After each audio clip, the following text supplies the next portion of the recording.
अभी बताते हैं state and proof De Morgan's law निश्चित रूप से आया होगा, हर एक CBSE board all state board में हमेशा आता है। ठीक है, state and proof De Morgan's law अगले संडे को तैयारी करके आना तो लिखना, नहीं तो केमिस्ट्री की ट्यूशन ना हो जाए फिजिक्स का। घर में लिखे फिर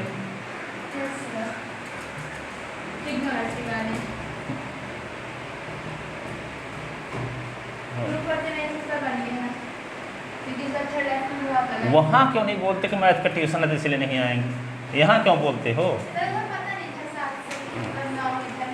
7 से 9 स्टेट एंड प्रूफ पूरे साल 7 से 9 रहेगा। Statement state and proof De Morgan's law, De Morgan's law. तैयारी आज से स्टार्ट करो तब आओगे संडे को, तैयारी नहीं रही तो आओगे कैसे?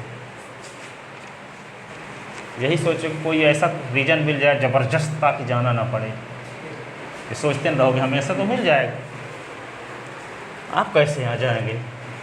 जैसा सोच रहे हो रोता हुआ जाए मरे की खबर लाए। Statement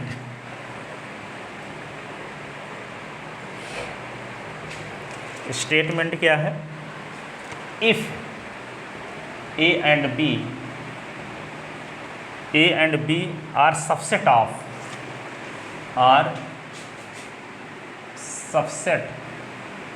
of universal set U के यूनिवर्सल सेट हैं A और B, ठीक है। then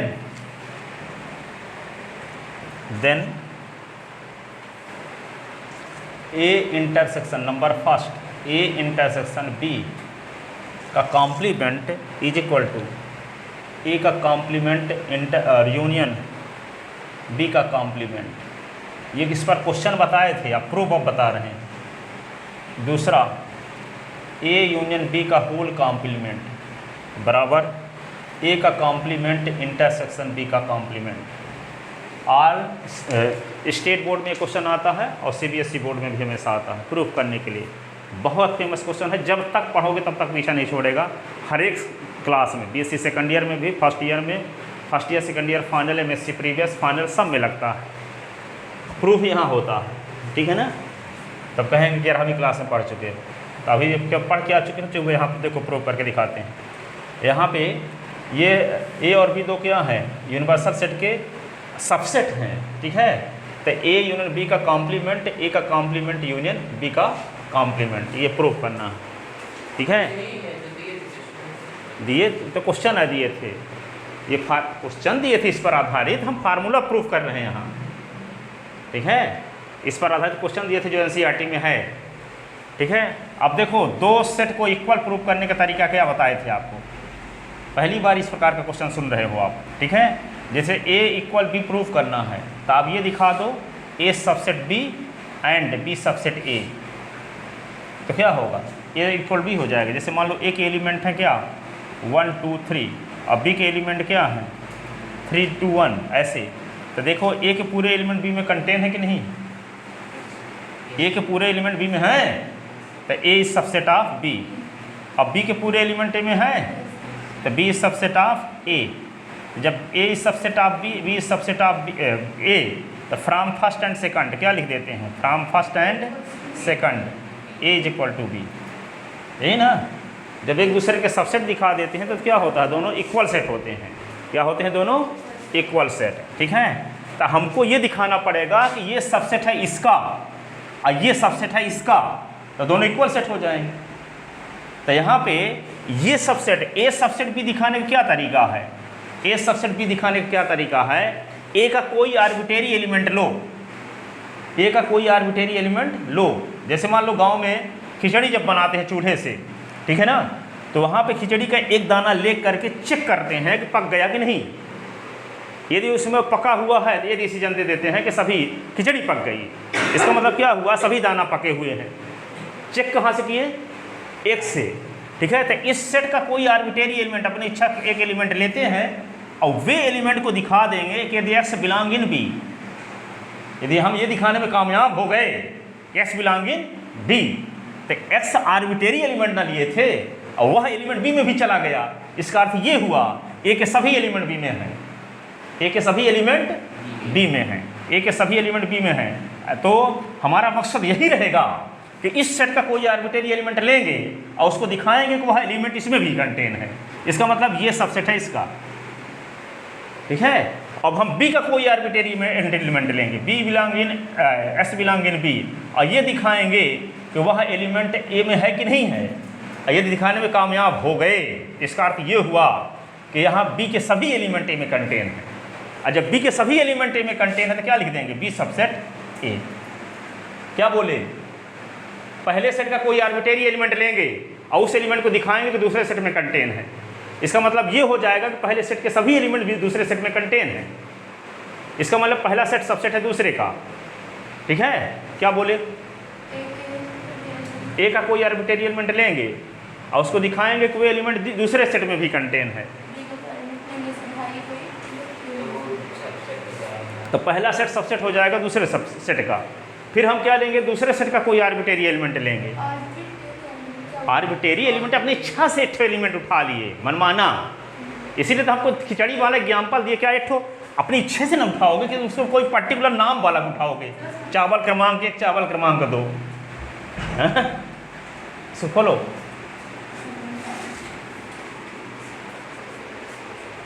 ठीक है।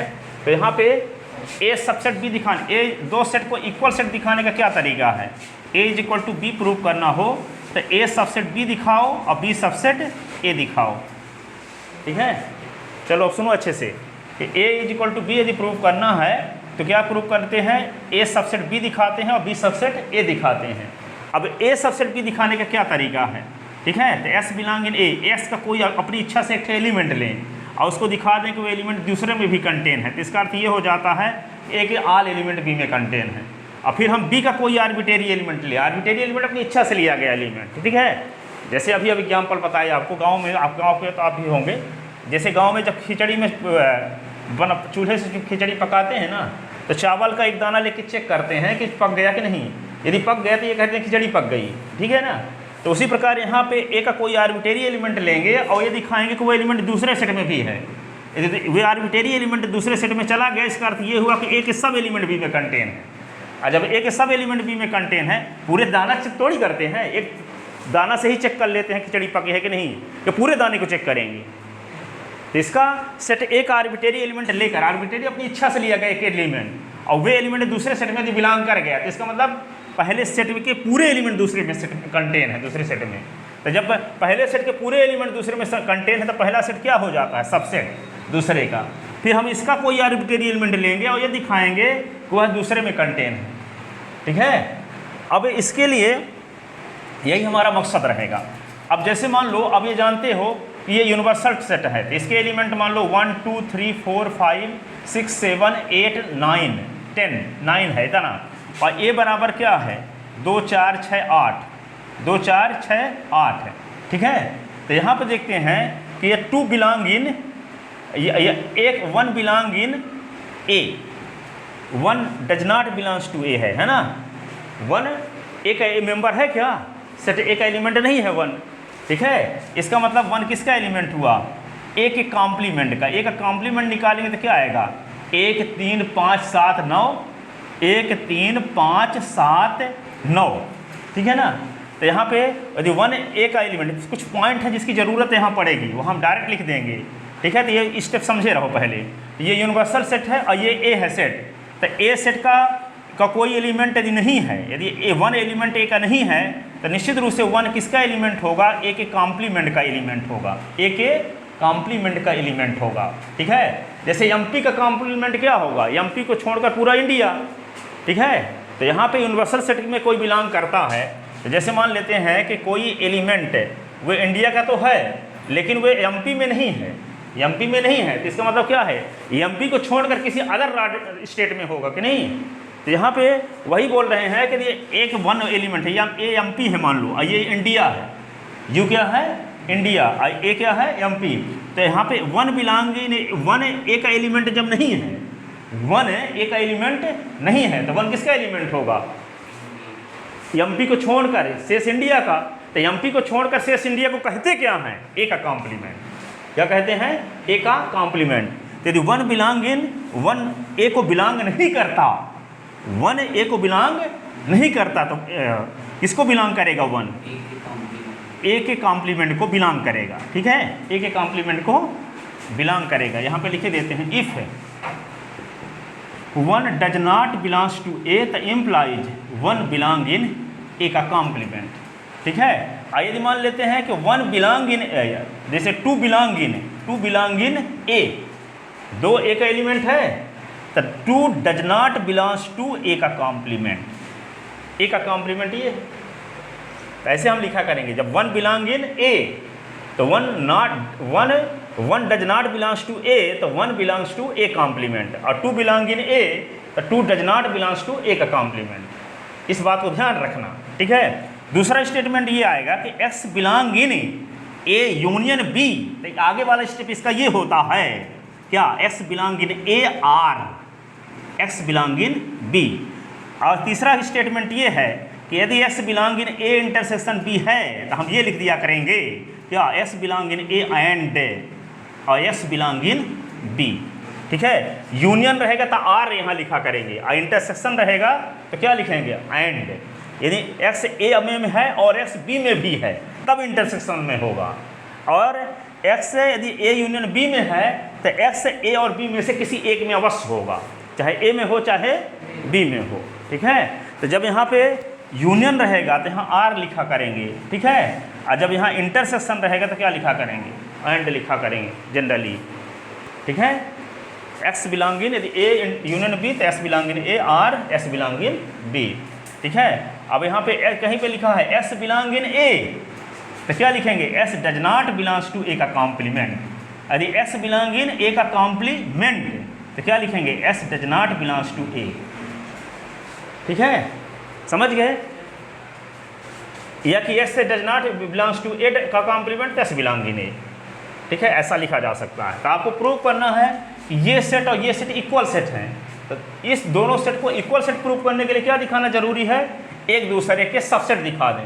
ये सेट इसका सबसेट है और ये सेट इसका सबसेट है। तो जब ए सबसेट बी हो और बी सबसेट ए हो, जैसे ए के एलिमेंट है 1 2 3, तो पूरे एलिमेंट ए के बी में कंटेन है, इसका मतलब ए सबसेट है बी। और बी के पूरे एलिमेंट भी ए में कंटेन है, इसका मतलब बी सबसेट है ए। ऐसी कंडीशन में ए और बी क्या हो जाएंगे? Equal set. क्या हो जाएंगे? Equal set. इक्वल सेट क्या है? जब दोनों में सेम एलिमेंट हो। ठीक है, इक्विवेलेंट सेट कब कहलाएगा? नंबर ऑफ एलिमेंट तो सेम हो लेकिन एलिमेंट डिफरेंट हो। जैसे यहाँ पे 1 2 3 है, इसमें ए बी सी होता बी में, तो एलिमेंट तो दोनों में सेम नंबर में है लेकिन डिफरेंट एलिमेंट हैं दोनों में। ठीक है, तो ए और बी क्या कहलाएंगे? Equivalent set. ठीक है, इक्विवेलेंट सेट और इक्वल सेट कब कहलाएंगे? जब सेम एलिमेंट हो दोनों में। दोनों में क्या हो? Same element. तो इन स्टेप की ज़रूरत पड़ेगी। ठीक है, तो फर्स्ट पार्ट प्रूव करते हैं। To proof A intersection B का complement is equal to A का कॉम्प्लीमेंट यूनियन बी का complement, we have to show that क्या शो करना होगा कि पहला सेट सबसेट है, ए इंटरसेक्शन बी का complement is subset of A का कॉम्प्लीमेंट यूनियन बी का कॉम्प्लीमेंट एंड ए का कॉम्प्लीमेंट यूनियन बी का complement subset of A intersection B का होल कॉम्प्लीमेंट। ठीक है, एक दूसरे के सबसेट दिखाएंगे। ठीक है, अब हम क्या लेते हैं? इसके इंटरसेक्शन का कोई आर्बिट्रेरी एलिमेंट लेते हैं और वे एलिमेंट को दिखाने की कोशिश करेंगे कि वे इसमें भी कंटेन है। क्या करेंगे? पहले सेट का कोई आर्बिट्रेरी एलिमेंट लेंगे और दिखाने की कोशिश करेंगे कि वो आर्बिट्रेरी एलिमेंट दूसरे सेट में भी कंटेन है। इसका अर्थ ये हो जाएगा कि पहले सेट के सभी एलिमेंट दूसरे सेट में कंटेन हैं। ए सबसेट बी दिखाने का तरीका क्या है? सब कुछ बोलो अभी। ए सबसेट बी दिखाने का तरीका क्या है? एक्स का हम कोई आर्बिट्रेरी एलिमेंट लेंगे और उसको दिखाने की कोशिश करेंगे कि एक्स बी को भी बिलोंग करता है। इसका अर्थ ये होगा कि ए के पूरे एलिमेंट बी में कंटेन है, तो ए सबसेट बी कहलाएगा। क्या बोला मैंने? पहले बोलो। ए के सारे एलिमेंट जो एक्स एलिमेंट होगा तो बिलोंग करता है ए को, हाँ उसको वो एलिमेंट भी को बिलोंग करता है, तो हम उसको कहेंगे ए सबसेट बी। हाँ, ए सबसेट बी दिखाने का तरीका ये है कि ए का कोई आर्बिट्रेरी एलिमेंट एक्स लेंगे और ये दिखाने की कोशिश करेंगे तो वह एक्स एलिमेंट दूसरे सेट में भी कंटेन है। इसका अर्थ ये हो जाता है कि पहले सेट के सभी एलिमेंट दूसरे सेट में कंटेन है। इसका मतलब पहला सेट सबसेट है दूसरे सेट का। आप बोलो ए का कोई एक एक्स आर्बिट्रेरी एलिमेंट लेंगे जो कि बी में भी बिलोंग करता हो, हाँ। तो हम इसे कहेंगे कि ए सबसेट है बी का। हाँ, ए का कोई आर्बिट्रेरी एलिमेंट लेंगे और उसको दिखाने की कोशिश करेंगे कि वो बी में कंटेन है, जिसका अर्थ क्या हो जाएगा, ए के सारे एलिमेंट बी में कंटेन है। और जब ए के सारे एलिमेंट बी में कंटेन है, इसका मतलब क्या होगा, ए सबसेट है बी का। आप बोलो क्या करोगे ए सबसेट बी दिखाने के लिए? ए का कोई आर्बिट्रेरी एलिमेंट लेंगे और उसे बी में है ये दिखाएंगे, तो ए सबसेट हो जाएगा बी का, मतलब ए के सारे एलिमेंट बी में है। हाँ, और बी सबसेट दिखाने का क्या तरीका है? उनका कोई आर्बिट्रेरी एलिमेंट लेंगे और उसे ए में हम प्रूव करेंगे कि वे एलिमेंट बी में भी है। ठीक है, बी का कोई आर्बिट्रेरी एलिमेंट लेंगे, दिखाएंगे वो एलिमेंट ए में भी है। इसका मतलब बी के सारे एलिमेंट ए में कंटेन है, तो बी सबसेट क्या हो जाएगा, ए का। आप बोलो ए का कोई आर्बिट्रेरी एलिमेंट लेंगे, हाँ, तो यदि दिखाने में कामयाब हो गए तो इसका अर्थ क्या हुआ, ए सबसेट बी। इसका अर्थ ये ए सबसेट बी, जैसे मान लो हम ऐसी कंडीशन आ गई कि ए बराबर हम ले लिए 1 2 3, ठीक है, 1 3 5 है, और बी बराबर क्या ले लिए 1 7 9, और 1 बिलोंग इन ए, तो 1 बिलोंग इन बी दिखा दिए, तो ए सबसेट बी कहाँ है, is not subset of B. इसको क्या समझाओगे आप? यहाँ पे हम एक आर्बिट्रेरी एलिमेंट ए लिए, ठीक है, और वन बी में भी है, इसका मतलब ए सबसेट है बी का नहीं है। तो फिर क्या है, हम अभी बोले क्या, और कुछ बात मिस कर रहे हो आप हैं? हाँ, इक्विवेलेंट सेट हो गया। तो यही तो आप बोल रहे हो कि ए का कोई आर्बिट्रेरी एलिमेंट लेंगे और उसको बी में दिखा देंगे, तो इसका मतलब ये कि सभी ए सबसेट है बी का। ठीक है, तो यहाँ ये स्थिति होगी। अब देखो, ये एनालिसिस की भाषा ये है कि यदि हम एस का कोई आर्बिट्रेरी एलिमेंट, ए का कोई आर्बिट्रेरी एलिमेंट लें और उसको दिखाने में कामयाब हो गए कि दूसरे में है, इसका अर्थ क्या है, ए के सारे एलिमेंट बी में। यूनिवर्सल ट्रूथ नहीं है ये, ठीक है, यूनिवर्सल ट्रूथ नहीं है, लेकिन तर्क गणित में ये मान लिया गया है। संविधान के ऐसे रूल होता है ना, मैथ में भी एक संविधान का रूल है, मैथ के संविधान का, कि पहले सेट का कोई आर्बिट्रेरी एलिमेंट ले लो, ठीक है, खिचड़ी के एक दाना लिए चेक करे वो पक गया तो या डिसीजन दे देते हो कि पका है। इसका मतलब ये जरूरी नहीं है कि सब दाना पके हों, हो सकता है किसी दाना में कोई दिक्कत रही हो तो ना पका हो, पर मान क्या लेते हैं, खिचड़ी पक गई है उतार देते हो। ठीक है, इसी प्रकार यहाँ भी है, ए का हम कोई आर्बिट्रेरी एलिमेंट लेंगे और उसको दिखाने की कोशिश करेंगे कि दूसरे सेट में कंटेन है, तो ये मान लिया जाएगा कि पहले सेट के पूरे एलिमेंट दूसरे में हैं, भले कोई एलिमेंट ऐसा ना हो, इसमें ऐसी स्थिति आ तो रही है, ठीक है, पर क्या मान लिया जाएगा, पहले सेट के पूरे एलिमेंट दूसरे में कंटेन है, चाहे ऐसे हो चाहे ना हो।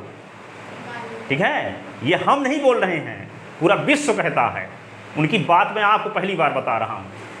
ठीक है, पहले सेट का कोई आर्बिट्रेरी एलिमेंट लें और उस एलिमेंट को दिखा दें कि दूसरे सेट में भी कंटेन है। ठीक है, ये तो पहली थ्योरम है। बीएससी में हर एक चैप्टर में 20-20 थ्योरम इसी पर आधारित है। पहले सेट का कोई आर्बिट्रेरी एलिमेंट लो, दूसरे सेट में दिखाओ, पहला सेट सबसेट है दूसरे का। ठीक है, इस साल से शुरू होगा, तो जब तक आप पढ़ते रहोगे मैथ, कभी हर एक साल यूज होगा 50-50 बार। पहले सेट का कोई आर्बिट्रेरी एलिमेंट लेंगे और उसको दिखाने की कोशिश करेंगे दूसरे सेट में भी है, इसका मतलब पहला सेट सबसेट है दूसरे का। फिर दूसरे सेट का कोई आर्बिट्रेरी एलिमेंट लेंगे और उसको दिखाएंगे तो पहले सेट में है, इसका मतलब दूसरा सेट सबसेट है पहले का। और जब दो सेट एक दूसरे के सबसेट हो गए तो दोनों सेट क्या हो गए, इक्वल सेट। ठीक है, तो अब ये प्रूफ कल करेंगे, भूमिका आज देखो, कल प्रूफ करेंगे, लंबा है ये। अब देखो वो पढ़ाते हैं, और ये एग्जाम में हर साल आता है, हर एक स्कूल में, हर एक स्टेट बोर्ड में, हर एक CBSE बोर्ड में भी आता है हमेशा, और ऑल स्टेट बोर्ड में भी आता है। तो चलो देखो आगे, 8.1 का क्वेश्चन नंबर 3, क्वेश्चन नंबर 3 दिखाओ किताब तो खोल लिए।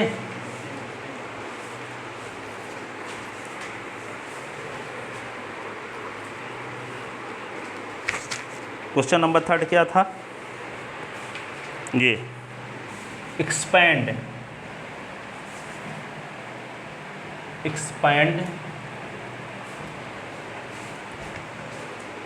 चलो देखो